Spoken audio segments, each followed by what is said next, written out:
Dusty Crew. Good morning, USA.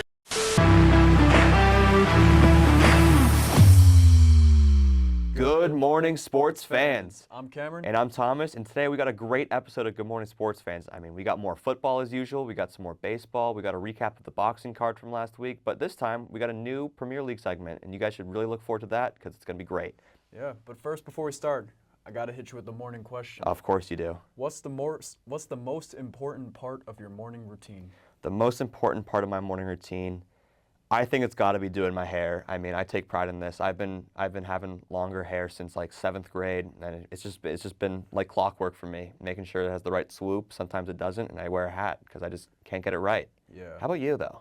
So for me, like usually when I'm not doing anything, it's usually like try to get like some coffee in the morning and just like relax and usually like sit outside. But the good thing is since I wake up like so close to when my class starts, like wake up with like 5 minutes to spare. Usually I like to like get outside, get some like fresh air.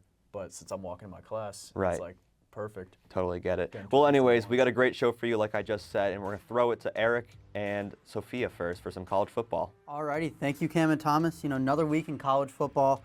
It was an entertaining one. I'll start with my game of the week.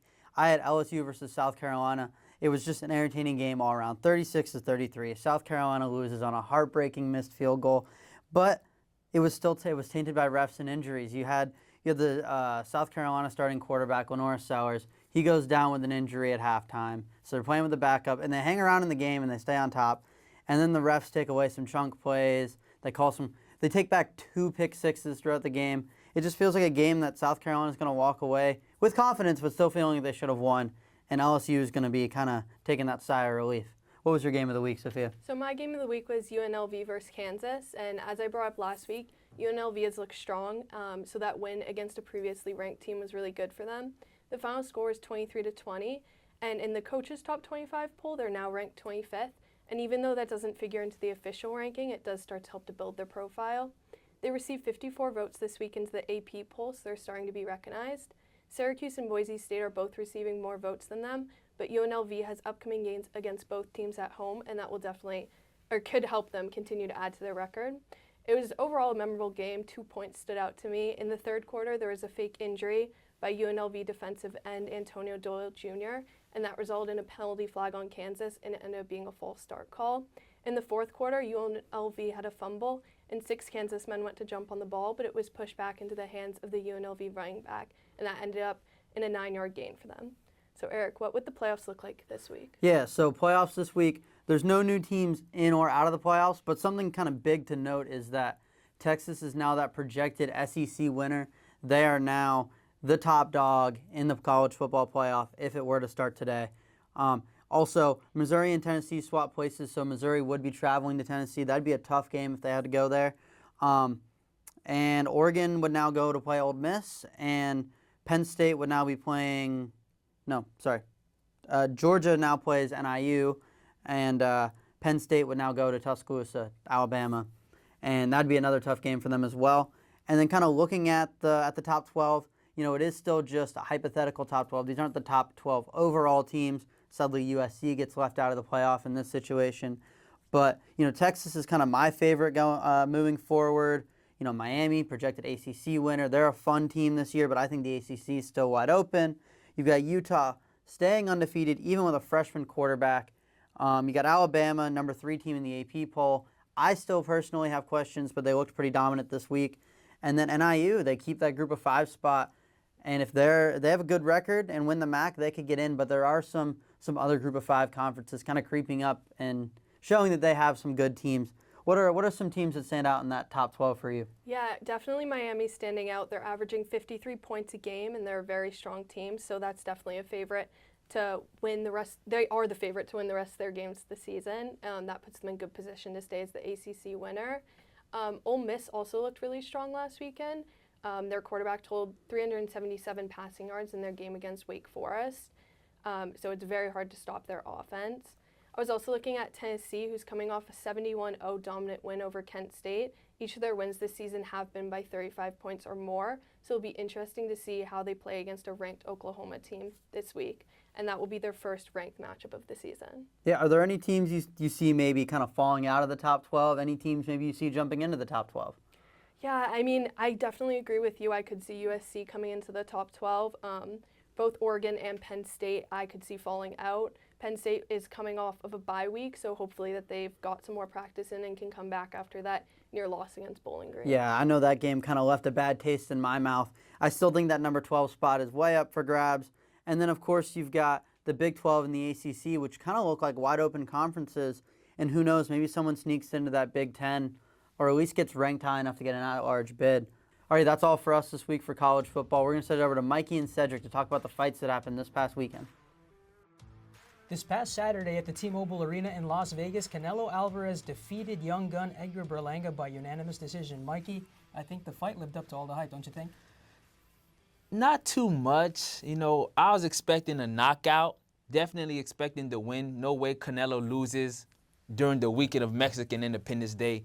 But as far as living up to the hype, Berlanga, he did come out, he put up a fight, but I think everybody wanted that knockout. We didn't want to see it go the distance. We wanted Canelo in prime time, you know, to live up to what he said and knock him out. I mean, I think we both had Canelo last week winning by knockout. He ended up winning 117, 110, 118, 109 times 2 on the scorecards. I would say his experience was too much for Berlanga. It was. Berlanga, he's 27, about in his prime where he should be. You know, 16 straight knockouts, so he's not no scrub by any means, but he just was outclassed pretty much. He didn't win a single round. He didn't land more hits in any round either.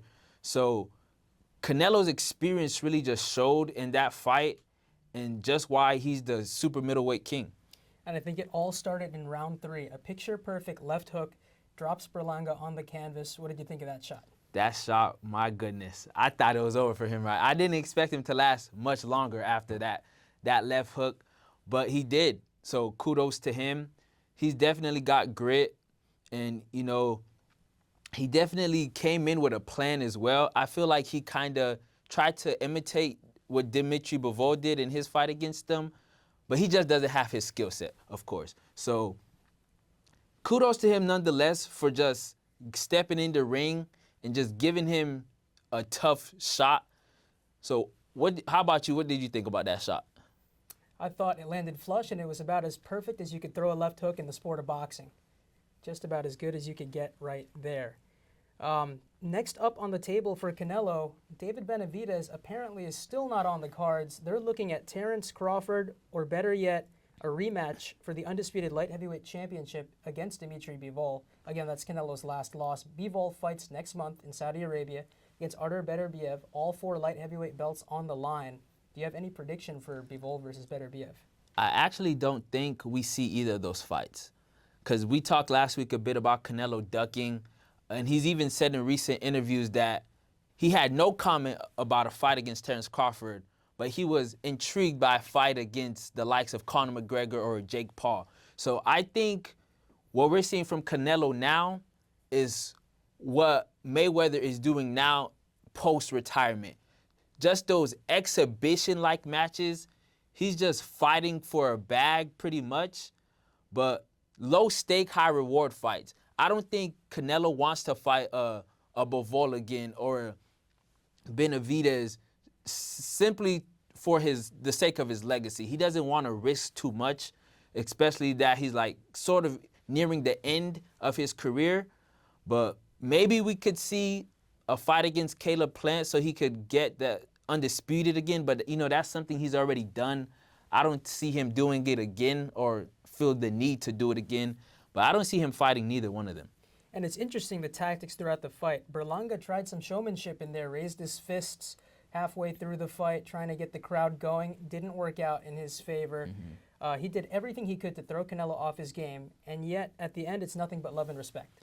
Yeah, so we know Berlanga. He done had his tactics. We done seen him throwing elbows, low shots, even trying to bite Anguilla. So, you know, Canelo, he's a veteran.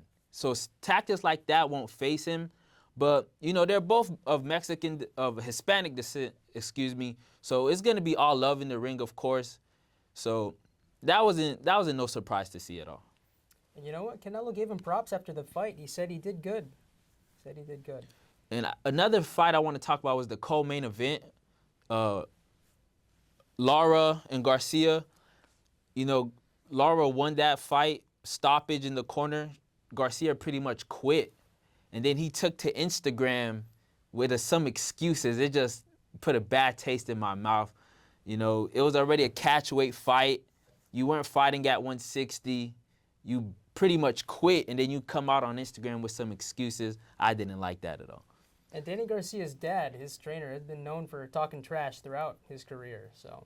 And that's it for boxing right now. We're going to swing it over to MLB. Thanks, guys. With Jack. Jack Siskin here with Tony and Ethan for our segment today on Major League Baseball. And we're going to start out with Derek Bender. 6th-round pick by the Minnesota Twins. Was playing for the Fort Myers Mighty Muscles. That's Mussels. And was batting .200 on the season when he decided to bring it to an early end, telling his opponents what pitch was being thrown so they would get eliminated from the playoffs. And Tony, Ethan, I know we got a lot of opinions on this, so why don't we start with you? Yeah, I am just so confused. Like, I mean, this is somebody that is doing something that I haven't heard a lot of, helping the opponent win games. And as somebody that has just got into affiliated baseball, you would think there's some sort of shock, some sort of appreciation. Wow, I'm really here. I'm playing professional baseball. But no, that wasn't the case. So I'm just kind of shocked that in the high school level, in the college level, even in Little League at some point, he wasn't discovered to be doing something similar, because professional baseball, you would think, is something that people would be, you know, kind of admire and say, wow, I really made it. So I'm just shocked. That's my reaction. And that's fair. I mean, there were nearly 300,000 reasons for him to be invested in his career with the Twins. That's a reference to his signing bonus, of course. And Tony, well, I mean, $300,000, nothing to sneeze at. No, and according to ESPN.com, he's not losing a signing bonus either. So, you know, to agree with Ethan, it doesn't really make much sense, which makes me understand what else is going on behind the scenes. Are we going to get his side of the story of what's going on? Because it just doesn't make any sense to come into the league like that if you love the game of baseball and just drop it for no reason. Well, on the day he was drafted, this is what he told the My Ori News. This was one of the longest days of my life up until this point. Not exactly the gratitude you would necessarily expect. And with that, we're going to transition to the major leagues, where the Twins are currently fighting for their playoff lives. They've lost 7 of their last 10. And as we take a look at the AL and eventually NL wild card race, we're going to do in or out. So, Tony, who do you got in, who do you got out in the AL? In the AL, I have Baltimore staying where they're at. I have Kansas City staying in, and I have Detroit knocking out Minnesota from their current 3rd spot. Detroit, you can't ignore what they've been doing. Since August 1st, they're 26-16. The Twins are 20-23. Kansas City's 22-20. Currently, Minnesota's playing in Cleveland, and they've lost all the away games at Progressive Field this year. So with that going in, and Cleveland leading the way, and overall, their last 10 games for Minnesota have been pretty abysmal. So going into Cleveland, who's leading the league, it doesn't seem like they have much of a chance to get in, especially when the Tigers are playing as good as they're playing. Well, I'm inclined to agree with you, but we should check with Ethan and see how he's feeling about the AL race before I come to any final determination. And I don't know if our audience back at home watching can see this. Tony has a Detroit Tigers hat on right now. He's a fan of that team. Me personally, as more of a neutral MLB observer, Tony, I don't think the Tigers have enough to get it done. I don't think that the players on that team, I mean, they've had a good run. I don't know if they have enough juice to really get to the finish line. They also have a hard schedule coming up. So I think with Minnesota, I think they're going to hold the spot. I know that Seattle is a team that has a lot of good pitching, but I mean, with their schedule coming up and them being 2 games back, I don't think it's likely they make it either. Baltimore to me, Kansas City to me, those are teams that have solidified their spot, and I would be pretty shocked if they drop out. Minnesota's the only one, as you said, that really has a chance, but I do think they're going to keep their spot. Yeah, and obviously, yeah, I got a little bit of fandom for Detroit, but you can't ignore the numbers. 26-16. And it overall, just looking at that and looking at the fact that the Twins are 20-23 during that time, they're consistently falling off at the time when they need to stop falling off. And the Tigers are playing lights out. Well, I got to agree with him and go with Detroit, just the energy there. But with that, any final thoughts, boys, before we sign off? Yeah, just real quick to touch on NL, it's Braves for me. I think Diamondbacks hold. I think the Braves are the ones that get in, and I don't think the Mets, even though they are up in the spot right now, I don't think they're going to stay there. Yeah, and on the NL, I got San Diego, I got the Mets getting in, Atlanta getting in, and Arizona falling off due to their schedule. And with that, we're going to go over to Andrew and Sean with Premier League Soccer. Take it away. Coming off the international break this weekend, the Premier League opened back up, and the big game of the weekend was the North London Derby. What were your thoughts, Sean? Well, I think it went as expected. We see Tottenham susceptible to set pieces once again. And I feel like Arsenal had the game plan correct. Park the bus a little bit, go up 1-0, and then rely on your keeper for some heroics. What do you think of the game, Andrew? I thought Raya's performance was exceptional. He made some crucial saves, especially in some moments in the first half where Tottenham could have taken a 1-0 or a 2-0 lead early on.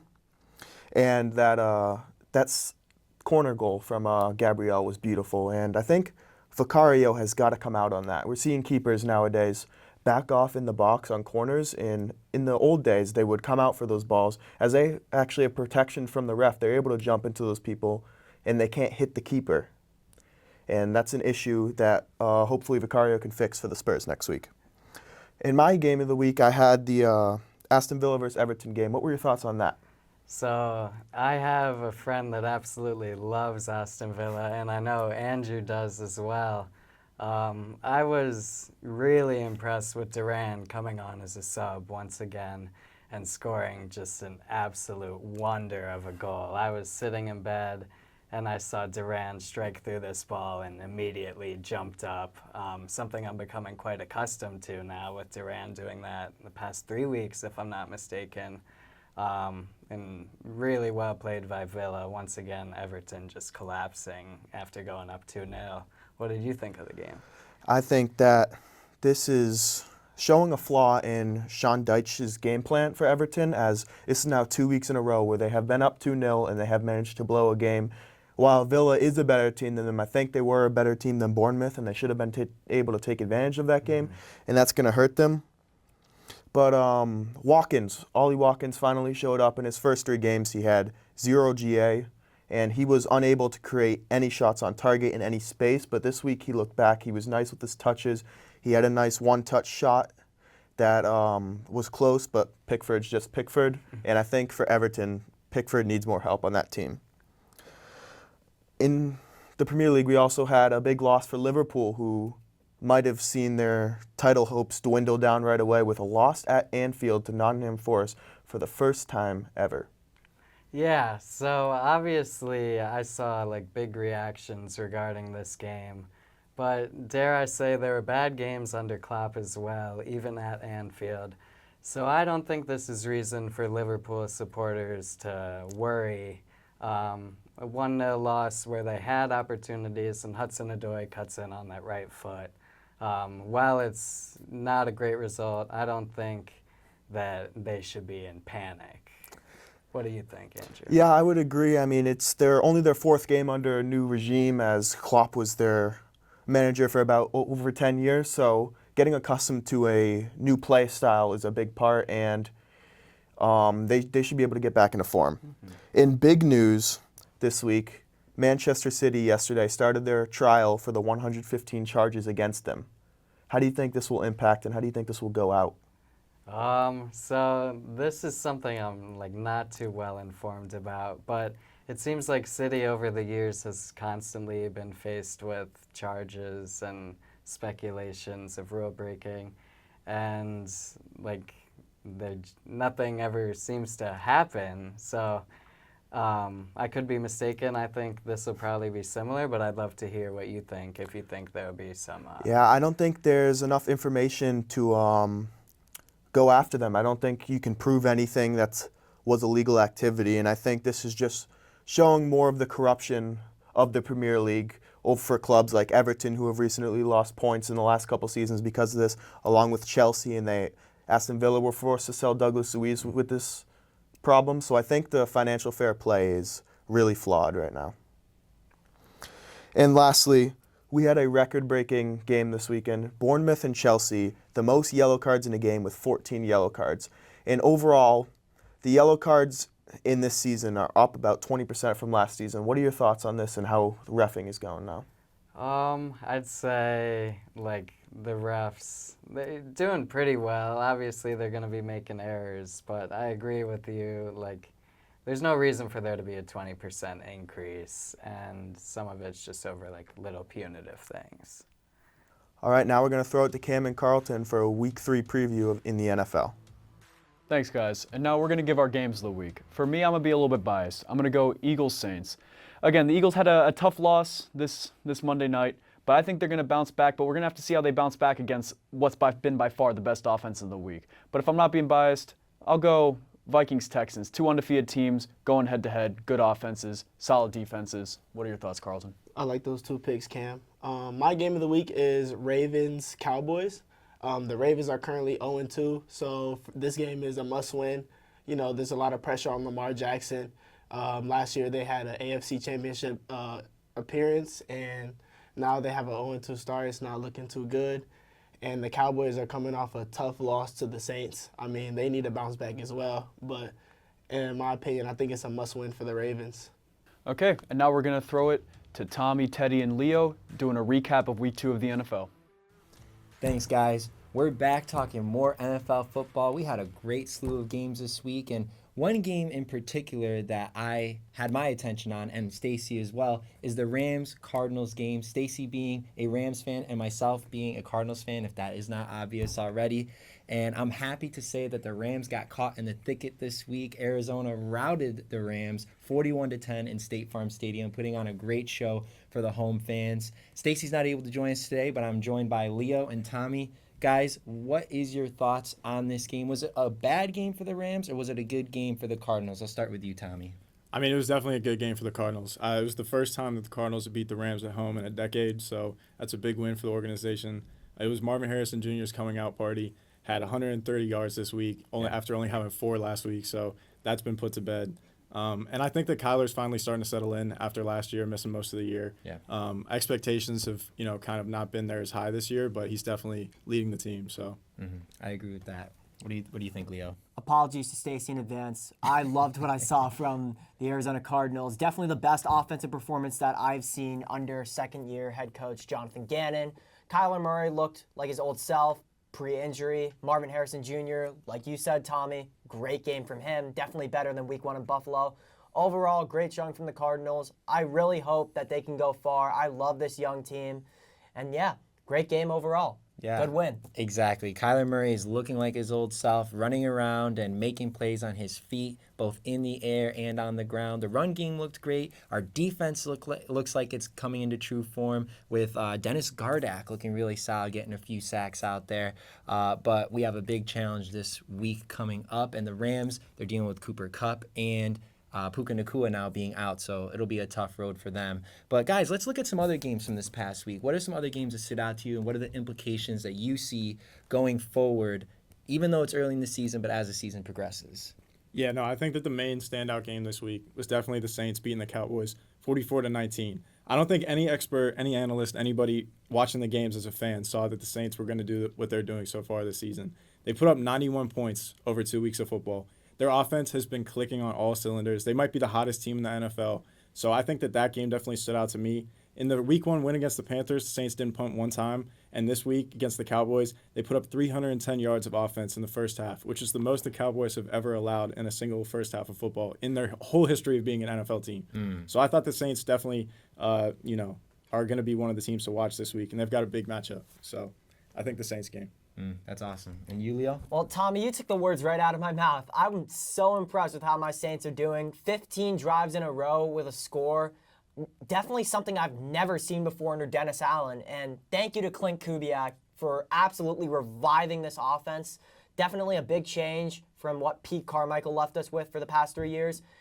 And yeah, Carr's definitely been coming into his own. Definitely what he's worth, the $130+ million now. So I'm excited as a Saints fan, and not just that, excited as a football fan to see what this team can do. Hopefully get some of that playoff life back into their blood.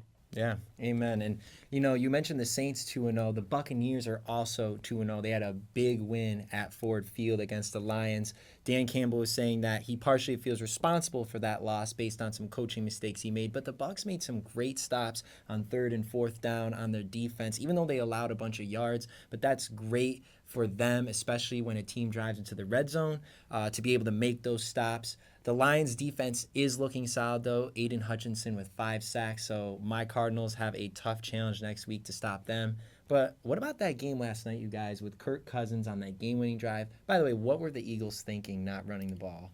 Well, I mean, I definitely think that running the ball is an easy thing to say looking in hindsight, but that play was on Saquon, and he's got to make that catch. He knows he's got to make that catch. And the play was there to be had. Like, it should have been the Eagles' game to win.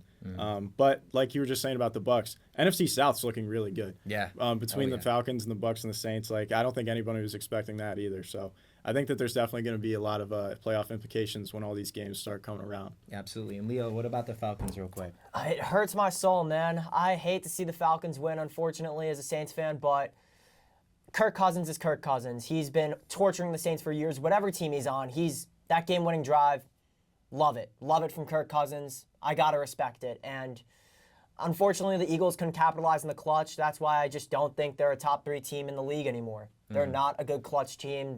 They don't have it in them late in the game. And, yeah, hopefully both of them can improve moving forward. Yeah, 2 points there. Jalen Hurts, the team is going to live or die by them this year, the Eagles, that is. And the NFC South, we got to keep our eyes on them this year. They're definitely legit. Well, thank you so much for joining us for more NFL sports takes. Let's take you now to the outro. Thank you guys for tuning in to another great episode of Good Morning Sports Fans. I'm Thomas. And I'm Cameron. And we'll be signing off.